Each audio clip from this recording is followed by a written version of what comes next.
Welcome to True Health Tuesday, and the truth will set you free.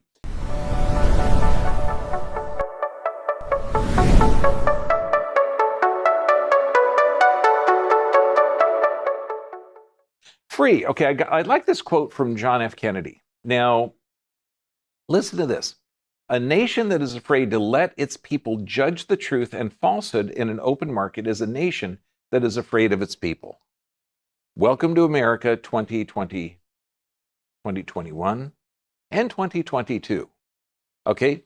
If you can't have a discussion where subject matter can be held in the furnace of debate, if it can't withstand that, and that some things are too scary for others, that actually is a control issue. It's not an information issue. Now, this is the list of the videos that have been censored last few weeks. And so when we talk about the censorship, it's real. So subscribe to our channel if you can, the Dr. B VIP site. If you are subscribing, share this information because God knows how long it's going to be on. If you're on YouTube and Facebook Live now, there's going to be the full edited version on in about a week. Please subscribe and share. We've been shadow banned, which means that even though we have 700-something thousand subscribers, it's going out to less than half of them, okay? And I don't even think that many. And so get this information out. It's vital. And all those that you're supporting the Dr. B VIP site, enjoy, because the second half is going to be butt kicking. Now, Extreme Health Academy, this is a group of people. I'm with them just about every week answering questions or doing a webinar. Fantastic. If you have any health issues, sign up with them, and you're going to find out some amazing results. What are your goals? Okay, so when we're talking about disease reversal and restoration of health, are you thinking like when you're 70, 80, 90, you're in a wheelchair? Because I got to tell you, if you see these assisted living centers at 4 o'clock after they fed them, then they drug them, then they wheel them in the hall, and you get lines of people in these things that aren't moving anymore. Their brains aren't working and their body's not working. And I got to tell you, that is not how human beings are meant to live. Human beings are dynamic, adaptive. And you find the human species from the Arctic to the desert and everywhere in between. It's amazing. Now, there's a picture of a yoga instructor. I think she is over 90 there, 95. But just for the heck of it, Google yoga instructors, oldest yoga instructors in the world, and you'll see 100, 105, 103, 95. Why? Because they're moving. So let's look at this. Now, your body has these little power packs. They're called mitochondria. Okay, and they're absolutely amazing. This is where your body gets the energy. Figure, your body is a protein-producing machine. Where do those proteins come from? The cells. How do the cells get the energy to produce this? From the mitochondria. Now, anything that negatively affects the mitochondria negatively affects you. So let's look at this. How would you like to see medication-induced mitochondrial damage? Now, every medication, do you know anybody that's suffering from a lack of medication? You know, John, you're new here, but you're just not taking enough drugs. Okay. No, he's Brazil. He's cool. Their president freaking rocks, dude. Okay, so medication induced. Okay, that means that you're taking a chemical that's altering your physiology. This is affecting you on a cellular basis. What kind of diseases are you going to get if you're taking medications? Schizophrenia, bipolar disorder, Alzheimer's, epilepsy, strokes, Parkinson's, transient ischemic attack, cardiac myopathies, heart attacks, chronic fatigue, fibromyalgia, diabetes, cirrhosis. And what causes this? Virtually every medication. We're looking at psychotropic drugs, cholesterol-lowering drugs, pain-relieving drugs, and many others. It alters how your body functions. Now, this one is crazy because you're talking antidepressants. Now, with the prison planet that we're on, okay, that you're talking depression is really huge. So if you are taking an antidepressant prescribed by a doctor who's trained in the pharmaceutical industry, we know how brilliant those guys are, and you're taking an nonsteroidal anti-inflammatory, guess what? Brain bleed from the British Medical Journal. Now, this was 7 years ago. 4,145,000 people first hospital admission with intracranial hemorrhage. When your brain bleeds inside of the skull, that's bad. Okay, now the right drug at the right time, at the right dosage, for the right condition, and this is about 2015, kills 130,000 people a year. That's not an overdose.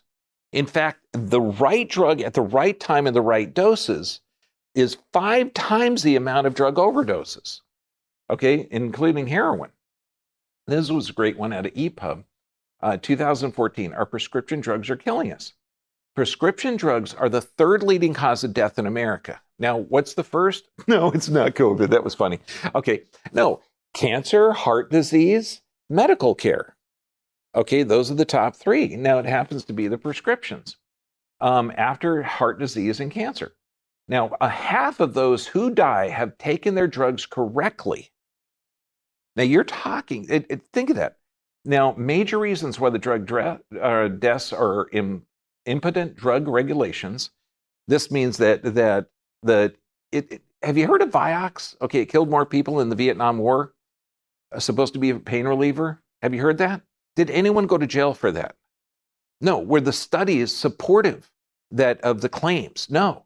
And when you're looking at like fentanyl, if you're looking at the opioids, these were presented as non-addictive.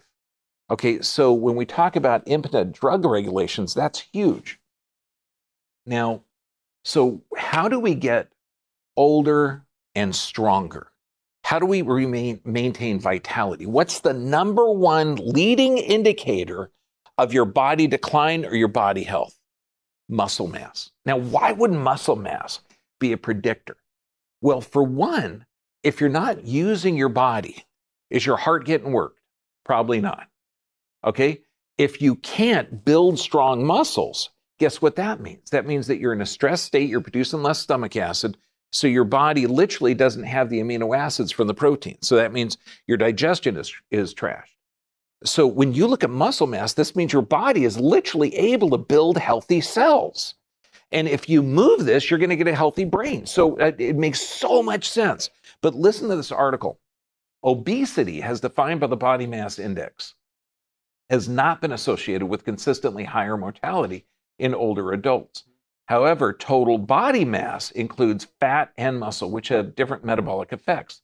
This study was designed to test the hypothesis that greater muscle mass in older adults is associated with lower all-cause mortality. Why would it be all-cause? Well, look, you're building muscle. That means you're working. That means you're probably getting your brain function. You're getting enough nutrients to your body can assimilate those nutrients. It makes sense. This study demonstrates the survival predication ability of relative muscle mass and highlights the need to look beyond total body mass in assessing the health of older adults. We've got one doc here, Dr. Drake, okay? Built guy, right? Okay, with his body mass, he's in the obesity file. Yeah, I know, it's nuts. Now let's look at this. We have an automatic nervous system, because when we're talking about reversing disease and restoring youth, restoring health, this automatic nervous system, one part keeps you alive under stress. The other part regenerates tissue, but we need a balance. And you're going to see here on the left, sympathetic dominant. That means blood supply to the gut shut down. Okay, why? Because its blood is going to the arms and legs so you can run away. Then in the center, we're seeing a normal adaptation, and that's how people got to be. You got to be able to rest at night and be awake during the day. If you're in a low-functioning parasympathetic, that means you are not regenerating healthy tissue. So your automatic nervous system is huge, and there's certain muscles that control it. Now, so think of this. And again, we're talking about mitochondrial. This is the powerhouses of your body that produce the proteins and the genes that make your body alive. They're the ones that produce the skin cells. They're the energy that produces the blood cells that are brand new every 120 days. So this is how your body regenerates it. And those mitochondria are negatively affected by almost all medications. So if you have been diagnosed with high blood pressure, does anybody think that high blood pressure is from not enough medications? No, that's foolishness. So it's from stress. And there's only three. There's physical stress, chemical stress, and emotional stress. Anybody think inflammatory bowel disease is genetic or hereditary? Because that's what the medical doctors say. How about this? How about stress? If you're in a chronic stress state, you got decreased blood supply to the gut. Fibromyalgia? Okay, what's the official cause of that? Unknown. I'm not going to take my car to a mechanic that doesn't know what's wrong with it, let alone a human body. I don't know what's wrong with it, but here, take this. It might work. Okay, high cholesterol. What's the function of cholesterol? 50% of your weight in your brain is cholesterol. You need cholesterol for every hormone you produce. Breast cancer, knowing that it affected about 1 to 2% of the population 100 years ago, now we're getting about half our population with certain types of cancer. Do you think it's genetic? No, genes haven't changed in thousands of years, let alone 100. ADHD, that's a dysfunction of the frontal lobe. Menstrual cycles, do you think that we're exposed to endocrine disruptors that are like hormones? Multiple sclerosis, erectile dysfunction, low back and neck pain? I mean, think of the condition. If you've got neck pain, low back pain, does anybody think it's from not enough drugs? Or you got to get a shot back there? No, that's stupid. Okay, wait, not stupid. It's not smart. Okay, I was told that I shouldn't call people stupid. Okay, even though they're trained by the pharmaceutical industry and doing dumb stuff. Okay, you have three types of muscles: skeletal, smooth, and cardiac. Skeletal muscle is arm and leg muscles. Okay, smooth muscle, that's basically all the organs that you have. Cardiac muscle, this is amazing. This baby starts pumping when you're inside your mom and keeps going for the next 120 years. Never stopping, unless you see that certain someone that stops your heart. Yeah, okay, guys, I was found out Valentine's Day is coming up. Pay attention. Yeah. Now, smooth muscle, okay, hugely important. Smooth muscle is controlled underneath that autonomic function. Now, this governs digestion, and this is how you break down, assimilate, and form nutrients. This is in your lungs, so when you breathe and out, when you breathe in through the nose, you bronchodilate, so that smooth muscle is hugely important. Now, what I would always tell, and this is when I was teaching the students, I'd say, do you want to relax a muscle in order to have the body accept that adjustment? They're all going, oh, yeah, yeah. Okay, well, you'd kill the person, because for every 1 inch of forward head carriage, the pressure on the disc double. So if you have a posture anomaly like this, where a body is trying to distort that posture in order to maintain their integrity, okay, and these muscles are screaming to try and put it back, and you relax those, which way does the head fall? Bam, further forward. So find out why it's working. Now, here's a test question. What kind of muscles are involved in breathing? Skeletal or smooth? Say both. Both! Oh my gosh, that's so true. Okay, so we got the diaphragm, that's the skeletal muscle, and the smooth muscle in the lungs. Yeah, but nasal diaphragmatic breathing is huge. Why? Because we're talking about reversing disease and regenerating the body. So if you're just sitting around, reading, watching TV, exercise, do the nasal diaphragmatic breathing. Okay, all throughout the day. It's going to help your brain, help everything. Now, muscles, skeletal muscles. You've got all these actin and myosin filaments that are touching. And the more that they're touching, the stronger they are. And you can demonstrate this right now. So I'm going to extend the actin and myosin filaments in my arm. Okay? Is it real strong there? No. You shorten it, those actin and myosin filaments gets shorter and closer, so it's way stronger. So what we want to do is work as much muscle and save the joints. Does that make sense? Because if we're going to be exercising and figure I'm over 60, I'm 61 now, I'm going to be 62 in a couple of months, and I'm going to keep exercising the rest of my friggin' life. My buddy who's 87 exercises 5 days a week. Okay, I know. Why doesn't he work out 6? I know. Maybe he likes to study. But the more actin and myosin filaments that you have connected, the better it is. Now, you've got two things that work with muscles. One is a concentric contraction. That's the muscle shortening. The other is the eccentric contraction of the muscle lengthening. So when you're doing this, you get more work of that muscle opening up. So when you have a weight Okay, now let's say you're doing just weights. If you're having this weight with your arm extended and then you're bending it, you can damage that joint. So if you're doing a curl, I'm going to bend this down to 90 degrees, and that way the muscle is attached. Now, if you're working this where one's going up and one's going down, you're getting both halves of the brain. But now let's do it even harder. Slow and deliberate. Slow and deliberate. So when you're doing that, you're going to save your joints, work the muscles better, and you're going to build better. So now, slow and heavy. Now, if you're doing this at a gym, okay, you're going to be blown away because you can go in there and just an average person can start maxing this out, because even a bench press, one that you're normally starting here with those actin myofibers stretched, that's not going to work. You go from here to here and then back down. So slowly up. And you're going to have so much strength because most of that muscle is engaged. And you're activating that muscle and you're getting that workout and you're breathing. Fantastic. It actually works way better than anything you could possibly do. Now, when you want good form or bad form? Say good. Yeah, I know. Okay, so now think of the Olympic weightlifters. You need a lot of power going to your arms. So do they exercise like this?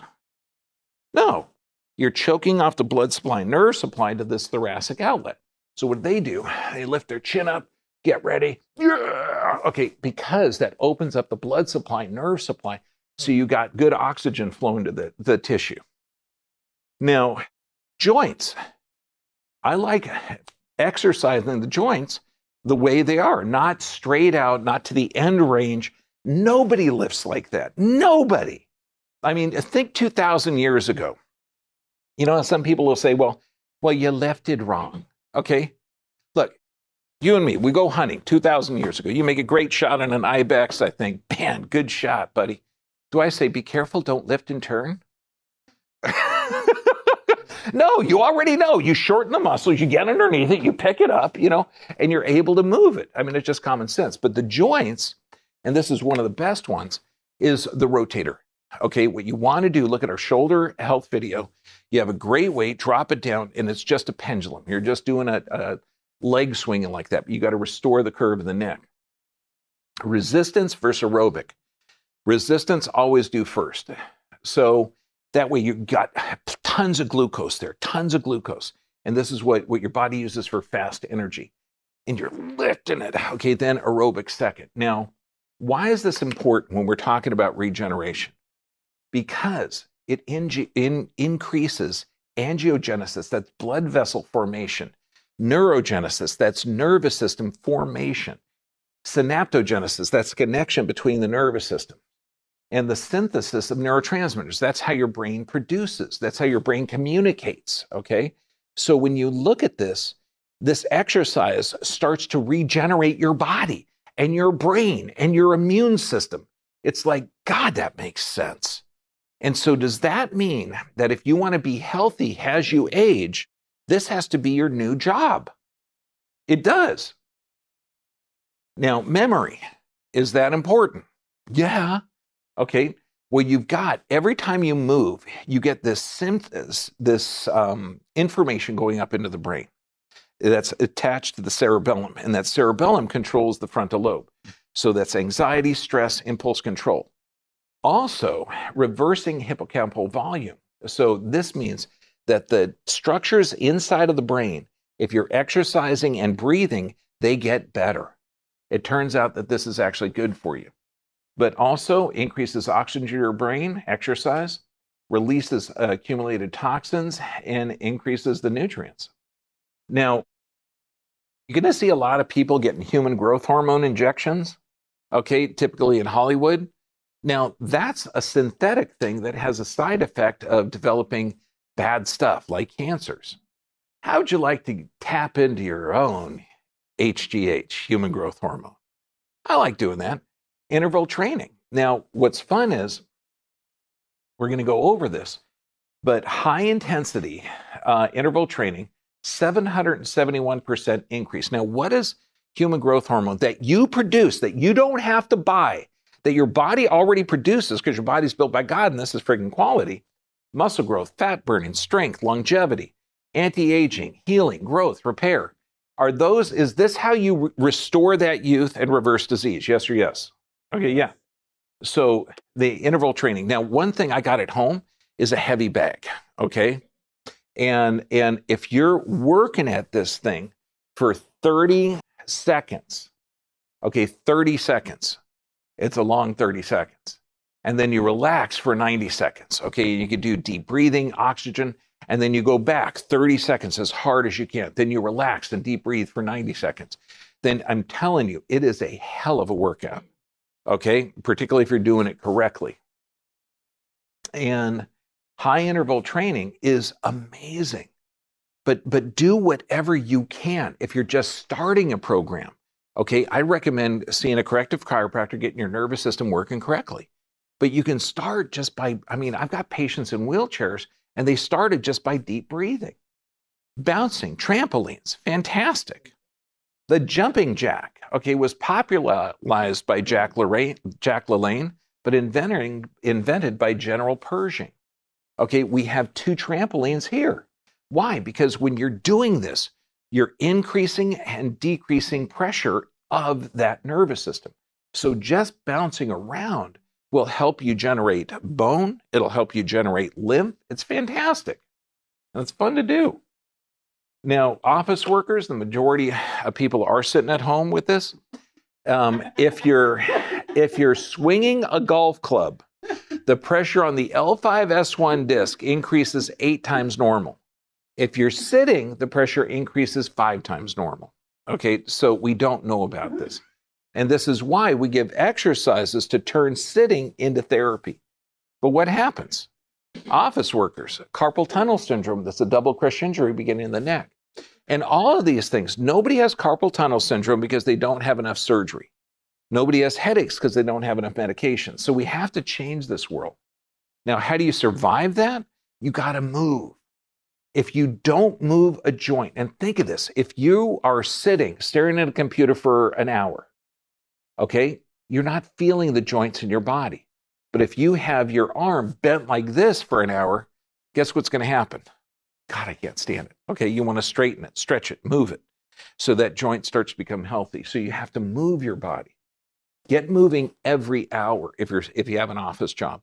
Drink plenty of water, stretch, move. We have 2 exercises that we give every office worker. One is a foam roll to increase and decrease the pressure of their lumbar and thoracic spine. And the other is a neck curve exercise. So we keep people moving. Oh, also, these are some good exercises too. If you're staring like this, you're losing the curve in your neck. So if you just take a break a few times, put your elbows on your desk, thumbs underneath, lift it up and deep breathe. That will start to help the curve in the back. Okay, now, telomeres, biologic age and chronologic age. Okay, so how old are you? Okay, my brain, I think I'm like 35, 40 years old. Okay, my time on the planet's been about 62 years. Okay, so, but what's the difference? Okay, how can you tell your chronologic age? Because you all know people in their 30s that look 50. You know people in their 60s and 70s that look 30. Okay, it's telomeres. Telomeres is the amount of replications of copies that you can get off of your proteins. Okay, and it's huge. So if your telomeres are long, you can get a lot of copies. You get a lot of copies, that means you can reproduce your cells healthy. Does that make sense? So short telomeres associated with decrease in bone mineral density, short telomeres, increased aging. Okay. Now, here's a case study that took a patient that had a traffic accident and they measured her telomeres. And what did they do? They did corrective chiropractic, 36 visits. She had bedwetting, bowel and bladder control. She had radiating pain. She had a bunch of problems after a very, very severe trauma. But what did they find? Patients' telomere length and heart rate variability showed improvement from a health risk to within normal limits. This increased telomere length and improved dysautonomy. Dysautonomy means the automatic nervous system, the nervous system that controls everything in your body that you don't need to think about, it's now working better. It's working correctly. It's more normal after a physical trauma. Is that wild? So changing after a trauma, you get the trauma corrected, and then your body can adapt and survive and thrive on the planet better. Does that make sense? Okay? I'm talking slow because this is such basic common sense that is completely missing in our society. So this is a normal curve in the neck, normal. So let's look at criminals. And this is a crime.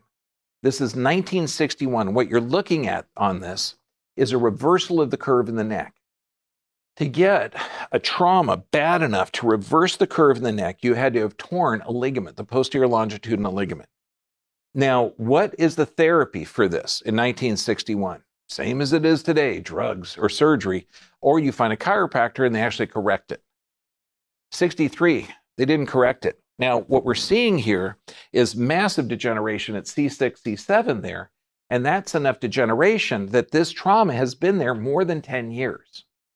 So that means for 10 years, this person has had a neck trauma. Now, does that put you in a healthy autonomic state or a stress state? Stress state, right? Okay, so does that mean poor digestion or good digestion? Poor digestion. So think of this. So 10 years, this person's been hurt, and they go to the doctor and they get an x-ray and the doctor says, wow, you have advancing degeneration. I'm not going to send you to a corrective chiropractor. We're just going to drug you. Okay, 1965, we're seeing the degeneration progress up the spine. Now, this is about 15 years after the first trauma, because now we know, even though it took them till they got to the doctor in 1961, they're showing evidence of trauma more than 10 years. 90% of the nerves that come off the spine, there's no pain fibers. So when people come in and they say, Doc, man, my neck hurt like hell this weekend, but it feels so much better. Bob, you're not moving your friggin' neck, okay? 68, now we're seeing that degeneration progress up. The bone spurs are getting larger because there's a lack of stability there. Now, how many years past the initial trauma? 15, 20 years? 15, 20 years of stress when this thing could still be corrected? No, now 1972, now we're seeing it progress up to the next level massively. Okay, now this is the nerve that comes out of there that supplies the diaphragm. So are they transferring oxygen, good or poor? Poor. We're seeing a destruction of a human being that is designed to rebuild on this planet because of ignorance promoted by the pharmaceutical industry and taught by doctors and the public like it was God, like it was chiseled down in friggin' stone. 1974, massive degeneration, and this guy still can get corrected. But because that we can have a level playing field where we talk about this, where the medical doctors who are caring people, they love it, but they're taught an incorrect protocol of symptom drug, symptom chemical. They're not taught that you could reverse arthritis, you could regenerate the disc. They're not taught that. 1975, that's just horrible, horrible, horrible. Okay, now here's a patient that came in.